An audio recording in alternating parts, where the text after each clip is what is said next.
عورنا عورك هنبوظ لك منظرك جايب ورا تصبح مرة ملكش قيمة وسط البشرية واقف سندال بجدارة هتبقى راجل 100% بلاش فشخرة منظرة ما تعرفش بكل الحكاية والحكاية من البداية اسمعوا يا خليهم الملا قلوبنا فيها بتنحرق غلبان وعايش في الغلا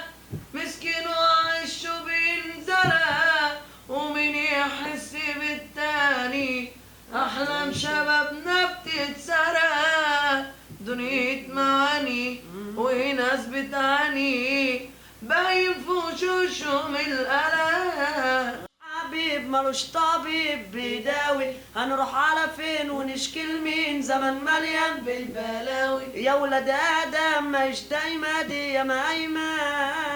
هنهرب فين من رب الكون اللي خلقنا في ناس غلابه وناس ديابه عايشين فيها كده يعني.